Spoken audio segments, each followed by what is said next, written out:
This is First Pediatrics.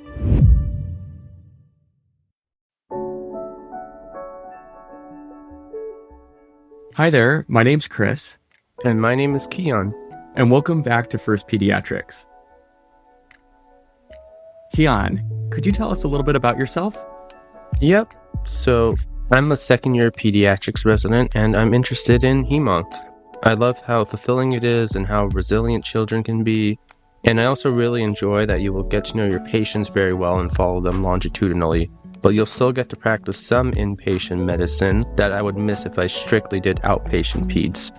Outside of medicine, I love all sorts of music, going out to eat, watching sports, and going home to spend time with my family and hang out with my nieces. That's great, Keon. And could you remind our listeners about our podcast as well? Yes. First Pediatrics is a peer-to-peer podcast geared towards pediatric resident education. Our goal is to address your first management experiences by bringing you evidence-based content to help you on the wards and make your daily life more manageable as a resident. So let's get right into it. I understand our topic for today is all about an approach to complications related to sickle cell disease. Could you tell me what inspired you to do this episode? So I think this is a very important topic in Hemonc that doesn't always get that much attention, especially when talking about potential complications of sickle cell disease, such as acute chest syndrome, that can be life-threatening. Whether you're on the general floors, the PICU, covering overnight, and even sometimes in clinic, this is something that you can encounter, and it's very helpful to know some of the basic workup and clinical pearls. I agree. It's such an important topic, and hopefully we can help people feel more comfortable after listening to this episode. Let's get right into it then. Okay. So imagine you are the night resident who is covering the pediatric Hemonc service. You get a call from the nurse who tells you that your patient has a fever. You quickly glance at your handoff and see that this patient is a 10-year-old boy with sickle cell SS disease, presenting with bilateral acute lower extremity pain and admitted for presumed acute pain crisis. Okay.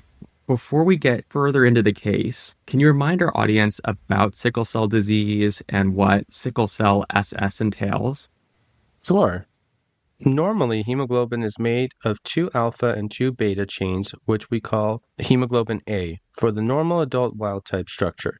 In sickle cell disease, there's a mutation in the beta globin gene. There is a single point substitution where glutamic acid, which is negatively charged, is replaced by valine, a neutral amino acid. That one small change alters the hemoglobin structure and stability. When the hemoglobin is deoxygenated, these abnormal hemoglobin molecules, called hemoglobin S, can polymerize. The red blood cells become rigid and take on that classic crescent or sickle shape. Early on, this process is reversible, so cells can reoxygenate and return to normal. But over time, repeated sickling damages the cell membrane, making them permanently misshapen and prone to hemolysis. And to answer your question about the SS part, this refers to patients who have inherited 2 sickle genes, one from each parent. They produce mostly hemoglobin S, making them much more likely to have clinical disease. By contrast, people with 1 sickle gene and 1 normal gene, aka AS, have the sickle cell trait. They usually don't experience the same complications. Okay, so red cells become rigid when they deoxygenate, leading to this microvascular problems. Based on that, what kind of complications should we expect to see in these patients? The biggest issues come from vaso-occlusion or blockage of small blood vessels where oxygen is normally exchanged. This can happen anywhere, for example in the kidneys, the bones, lungs, eyes, and brain, just to name a few. For example, stroke is a major concern in children with sickle cell disease. About 10% will experience a cerebral vascular event by age 20, which highlights how early and severe vaso-occlusive complications can be. And stroke is just one manifestation of the process. The same mechanisms, hemoglobin polymerization, endothelial activation, inflammation, and vascular dysfunction, cause microvascular blockage throughout the body. In the lungs, this can lead to acute chest syndrome, a leading cause of hospitalization and death. In the bones, it drives the painful ischemic crisis we commonly see in the hospital. The kidneys and retina are also frequent targets of ongoing vaso-occlusion. leading to chronic injury over time.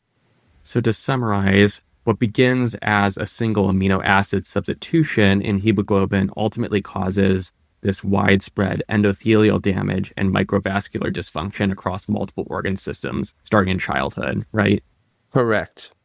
Now, knowing the pathophysiology of some common complications in a patient with sickle cell disease, let's return to our patient admitted for a vaso-occlusive episode who is now febrile. What would your next step be? Okay, so let's start with his vitals. I would also like to know his general appearance. All right, so his temperature is 38.9 degrees Celsius, pulse is 118, respiratory rate is 28, and blood pressure is 134/82. And the patient is saturating in the high 80s with good waveform, so he's been started on 1 liter of nasal cannula. The nurse notes mild subcostal retractions, which are new. How worried are you at this point? I'm definitely worried, and I would like to assess this patient very soon. This would be a significant change in clinical status that warrants further evaluation for some of the complications of sickle cell disease that we've already discussed. Agreed. Thankfully, there are no other urgent care needs on the floor and you are able to go straight to the patient. You get to the bedside and on general inspection, you note that the patient looks quite uncomfortable. He is tearful, grabbing his chest and not very communicative. You note tachypnea with a rest rate of 26 on your count and moderate subcostal retractions. The patient is saturating at 88%, so you'll increase the oxygen flow from 1 liter to 2 liters while in the room. On auscultation, you note that he is still moving air in well bilaterally, but you start to hear some crackles in the right lower lobe. What are you worried about at this point? With the fever, tachypnea, and hypoxia, I am worried about acute chest syndrome. Acute chest syndrome can involve this vicious cycle of inflammation, vaso-occlusion, and VQ mismatch that can rapidly progress if not recognized. And it can quickly lead to ARDS and organ dysfunction and require mechanical ventilation. So early detection here is key. So I would definitely proceed with a stat chest x-ray. Agreed. And do you know the criteria for acute chest syndrome? I do, and thankfully I just looked it up. So acute chest syndrome is defined as having a new pulmonary infiltrate on chest x-ray in a patient with sickle cell disease plus at least one of the following: chest pain, fever, tachypnea, cough, or hypoxemia.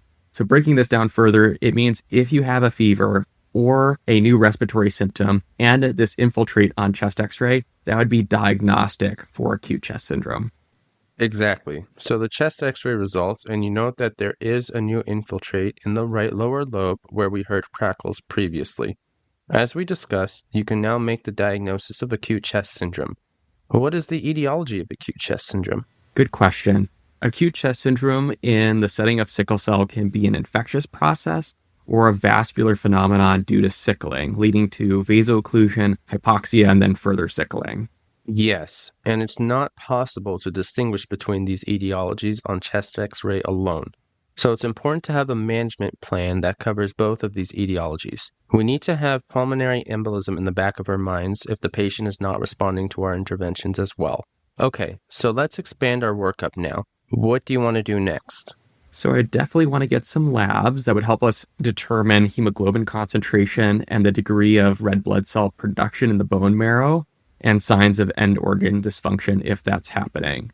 In particular, I'd want a CBC to assess for the degree of anemia, leukocytosis, and thrombocytopenia. Reticulocyte count would be helpful for evaluating replacement of red blood cells. And then a type-in screen would be helpful as well if we need to transfuse to this patient, which is a potential consideration in this scenario.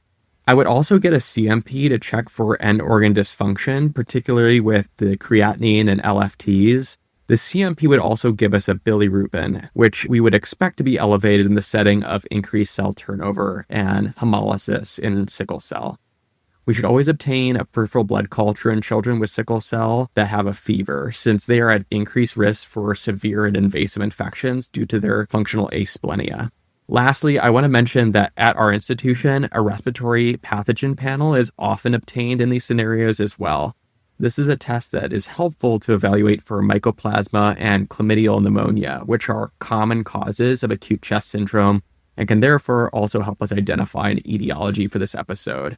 However, I want to emphasize that this test is not necessary for diagnosing acute chest syndrome. You should not wait for results before starting empiric antibiotics, and you would not necessarily stop antibiotics based on results as well. Great, and I have some results for you. Your CBC shows a hemoglobin of 8.3, a white cell count of 10.4, and platelets of 165,000. Your reticulocyte count is elevated at 309. Your CMP shows an expected elevation in the total bilirubin of 1.8, but is otherwise unremarkable. You have sent a blood culture and a respiratory pathogen panel. Since you have now sent for culture, what is your immediate next step? Since we discussed this could be infectious in etiology, it's important to start empiric antibiotics. At our institution, we use ceftriaxone. Do you know why we use it, and are there any other antibiotics that we might consider, Keon? Yes, I think ceftriaxone is a great choice. Ceftriaxone provides good coverage for most gram-positive and gram-negative organisms as well. In particular, sickle cell patients can be functionally asplenic and be susceptible to encapsulated organisms, including strep pneumonia, Haemophilus influenza, and the Neisseria species, which ceftriaxone will cover. Now, atypicals like mycoplasma and chlamydia pneumonia are common triggers for acute chest, and so I would also add azithromycin for our coverage here. This regimen is a great starting point. Do you know what else we could consider if the patient further deteriorates, Chris? Yeah, I'm certainly hoping not, but we would be missing MRSA coverage here. So vancomycin is also a consideration if he were to become hemodynamically unstable despite treatment with ceftriaxone and azithromycin. I totally agree. Now, I think it's good practice for any decompensating patient to think about their volume status. What are your thoughts here? I think our patient would benefit from maintenance fluids for now. If we had signs of dehydration like dry mucous membranes, prolonged capillary refill, or decreased skin turgor, we could also consider a bolus. Yes, though we should be cognizant that fluid overload can worsen acute chest and prolong hospitalization for this patient population. So we should absolutely make sure they are euvolemic, but try to avoid extra fluids. I think this is a good start as we continue to work on our plan. Let's talk about some of these labs we got. What is your interpretation? Yeah, so with the hemoglobin of 8.3, that's definitely low. What other considerations should we have for thinking about anemia in patients with sickle cell disease? There are a few considerations. We do expect their hemoglobin to be lower than a child who doesn't have sickle cell disease, but since they are having an acute sickling episode and increased hemolysis, their hemoglobin concentration is likely lower than baseline. The degree of sickling is also a function of a few things, including the concentration of hemoglobin S compared to hemoglobin A and oxygen carrying capacity. So giving blood from a hemoglobin A donor can decrease the degree of sickling. It's important to compare the patient's hemoglobin now to their baseline hemoglobin when well, so I would look through their chart and see where they run during clinic visits. That makes sense. And we also have the reticulocyte count. How does the reticulocyte count play into our decision making? So we would expect the reticulocyte count to be high in sickle cell because it shows that the body is trying to replace red blood cells to compensate for hemolysis. If it was low or normal, you would know that this patient was not compensating for his anemia and may be more likely to need a transfusion. So you look through the patient's chart and you note that he generally runs between a hemoglobin of 9.5 to 10 when he is well. How does this affect your decision making? Good question. So a typical threshold for packed red blood cell transfusions is going to be a hemoglobin of less than 7.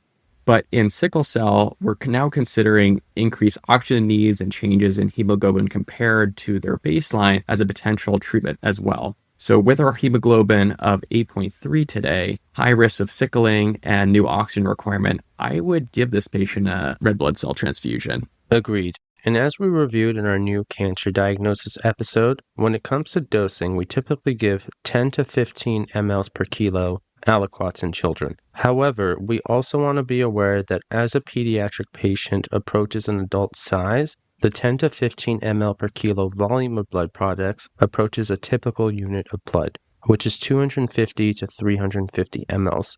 You also might inadvertently give more blood than you actually mean to if you just use the weight-based dosing. So make sure to consider the volume of blood products you are giving before you order. So just to summarize briefly, by giving a transfusion, that would improve our oxygen carrying capacity, reduce the relative hemoglobin S component, and increase hemoglobin A from the donor blood transfusion. Absolutely. So what we just described is a simple transfusion, which is the right choice in this clinical scenario. The other option would be exchange transfusion, where we would use phlebotomy to remove the patient's blood, mostly sickled hemoglobin from the patient, and then transfuse the donor-packed red blood cell to give the patient hemoglobin A. The American Society of Hematology recommends considering exchange transfusion in severe episodes of acute chest syndrome, which is defined by rapidly falling hemoglobin, severe hypoxia, or need for invasive respiratory support. So exchange transfusion can be used when you need to rapidly reduce the proportion of hemoglobin S, but it also has an added benefit of reducing a risk that we see in patients with a higher baseline hemoglobin. Do you know what that is? I believe that with higher hemoglobin concentration comes higher blood viscosity, which can increase our risk of complications such as stroke. You are right, and for this reason, this is a fine balance we need to be aware of when we are considering transfusions and how best to achieve our goals for this patient. We want to be cognizant of the risks of transfusion that we discussed in our febrile neutropenia episode, as well as additional risks in patients with sickle cell. In addition to hyperviscosity, chronic transfusions also raise concerns about iron overload, alloimmunization, and hyperhemolysis. Alloimmunization occurs when the body creates antibodies against antigens on donor blood, while hyperhemolysis involves rapid destruction of both transfused and the patient's own red blood cells.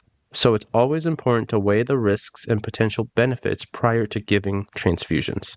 Another important clinical pearl here is that oftentimes outpatient hemonc docs will get a hemoglobin fractionation before and after transfusions. This helps them assess the percentage of hemoglobin A and S before and after, and will help them optimize future transfusions.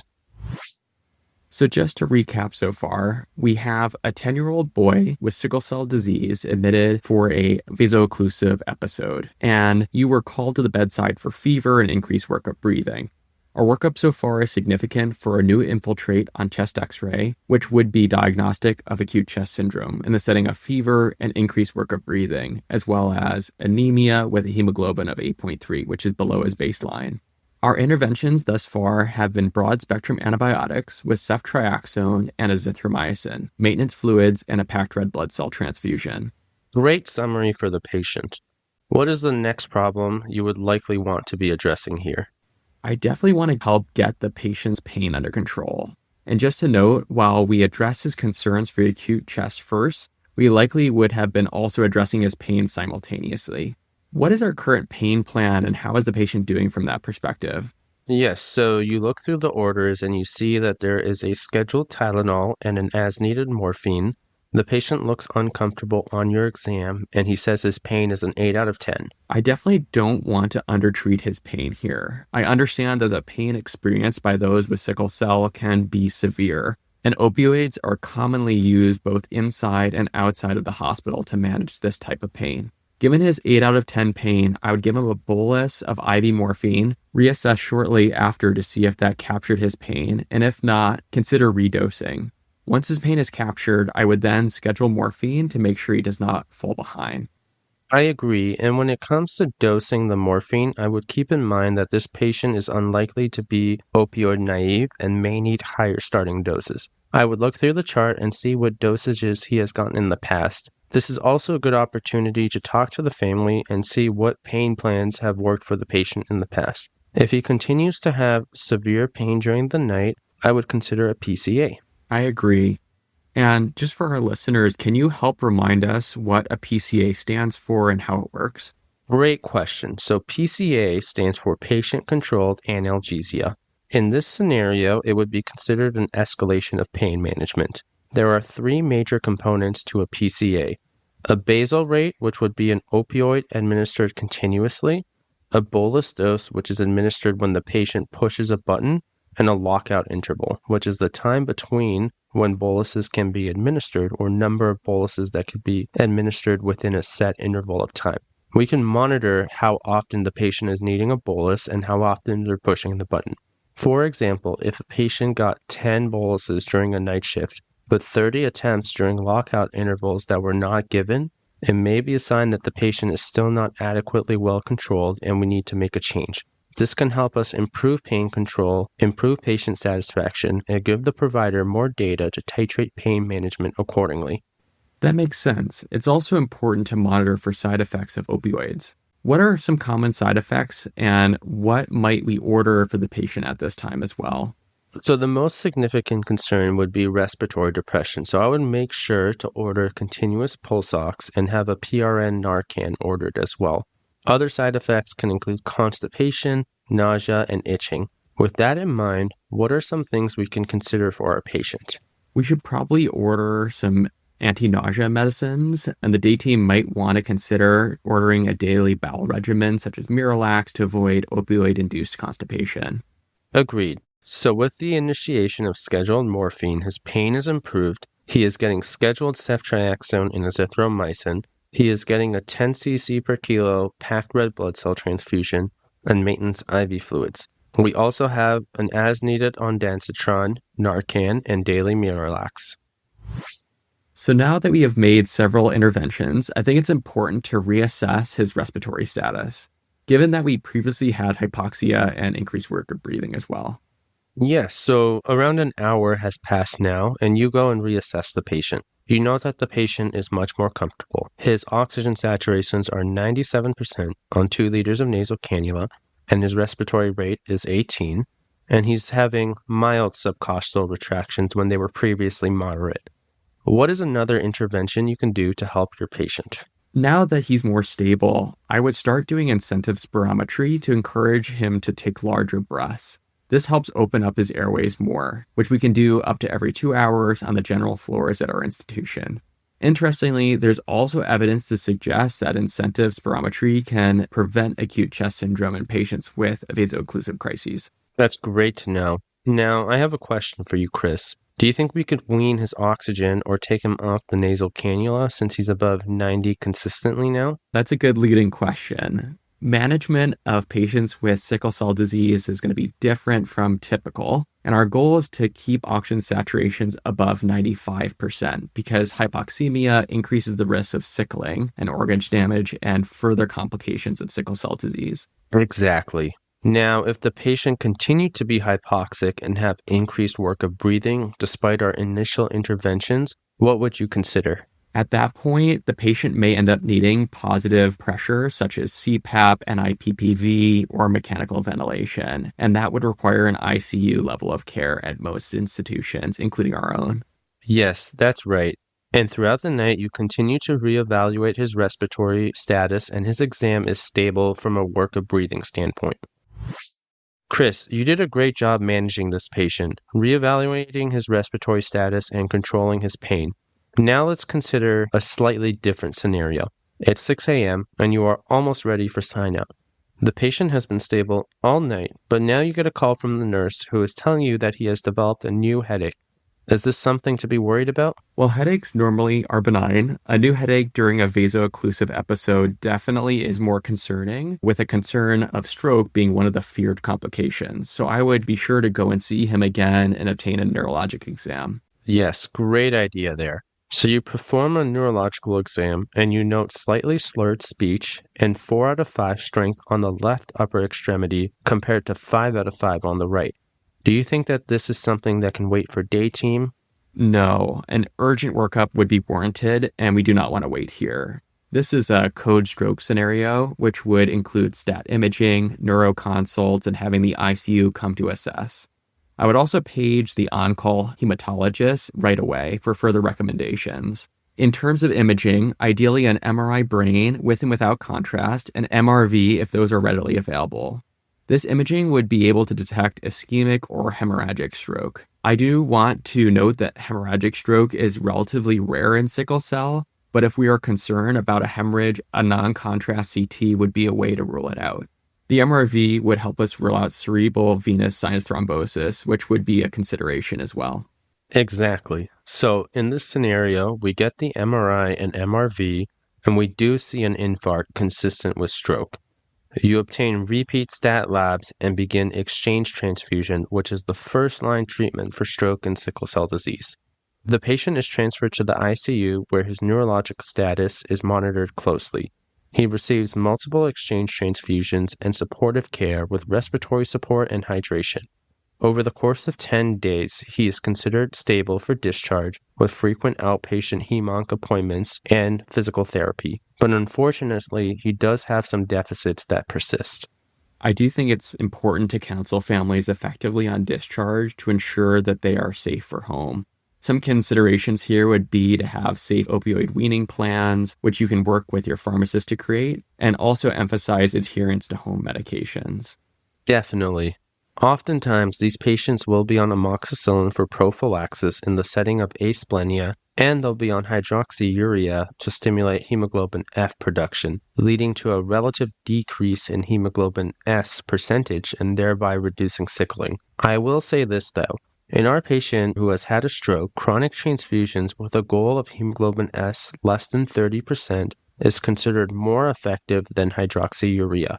So in our particular case, we would consider monthly exchange transfusions as opposed to hydroxyurea, and so we would emphasize the importance of regular hemonc follow-up.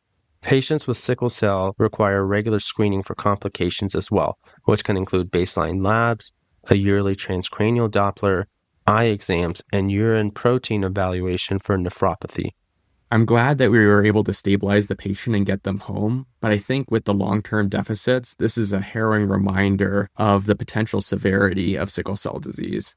I agree, and I think this is a good time to highlight some of the disparities that affect people living with sickle cell disease. This condition disproportionately impacts individuals of African descent, as well as some people of Hispanic, Middle Eastern, and South Asian ancestries, regions where malaria exposure historically drove the persistence of sickle cell trait. Yet, despite its prevalence, access to specialized care remains limited. About 60% of patients with sickle cell disease rely on Medicaid or Medicare, compared with less than one-third of those with other rare hematologic disorders like hemophilia. In addition, those with sickle cell often have challenges having consistent access to hematologists and comprehensive care centers. These gaps in access contribute to poorer outcomes and greater reliance on emergency care. And while sickle cell affects far more people, it receives significantly less research and philanthropic funding than conditions such as cystic fibrosis, which benefits from hundreds of specialized treatment centers nationwide. Still, this disparity represents an opportunity. By expanding research funding, comprehensive care networks, and national coordination, we can move towards a more equitable system that truly meets the needs of those living with sickle cell disease. Yes, this is a great point and a great opportunity. I want to take a moment to also comment on pain management because it's one of the most critical and often inequitable aspects of caring for patients with sickle cell disease. It's essential that we approach these patients with empathy and intention. When a patient with sickle cell is hospitalized, it's usually because they've already tried and failed pain control at home. We can make real impacts by reassessing pain frequently, partnering closely with families to understand how the child is doing, and working together as a team to provide care that is both safe and effective. Definitely, these are all really excellent takeaway points. Thank you for having me, Chris. And do you want to provide a brief summary of what we've talked about? Today we talked about sickle cell disease and potential complications, focusing on acute chest syndrome and stroke. Acute chest syndrome is defined by respiratory changes such as fever, tachypnea, hypoxia, and increased workup breathing or crackles on exam, and a new pulmonary infiltrate on imaging. These findings are diagnostic for acute chest, but its cause can be infectious or from vaso-occlusion, which informs our management approach. Common diagnostic tests include a CBC, reticulocyte count, CMP, chest x-ray, blood cultures, and a respiratory panel. Our management includes respiratory support and broad-spectrum antibiotics, such as a third-generation cephalosporin in combination with coverage for atypicals with azithromycin, also knowing these patients are functionally asplenic. We typically reserve adding on MRSA coverage, such as vancomycin, for patients that become unstable. We treat patients' pain aggressively with Tylenol, NSAIDs, and opioids that may include patient-controlled analgesia, or PCA. Transfusion options include simple or exchange transfusions. Transfusions are used to reduce the relative composition of hemoglobin S in the blood compared to hemoglobin A that contributes to sickling. We also consider simple transfusions when a patient is having a vaso-occlusive episode and their hemoglobin concentration is below their goal range. An exchange transfusion is typically reserved for situations where we need more drastic reductions in the hemoglobin S, such as in severe acute chest syndrome or due to ischemic stroke. The benefits of transfusions are weighed against the risks of blood transfusions, generally including infections, infusion reactions, and bloodborne infections, as well as chronic infusion-specific risks, including iron overload, alloimmunization, and hyperhemolysis. Lastly, we discuss health disparities in sickle cell disease, including lack of research funding and delays in pain management, as well as opportunities to reduce this gap. I want to thank Dr. Keon Aghigh for being the content creator for this episode, and for our fact checkers, Dr. Jodi Ehrmann from Pediatric Hospital Medicine and Dr. Paige Cassidy from Pediatric Hematology and Oncology. Thanks so much for joining, and we look forward to having you next time on First Pediatrics.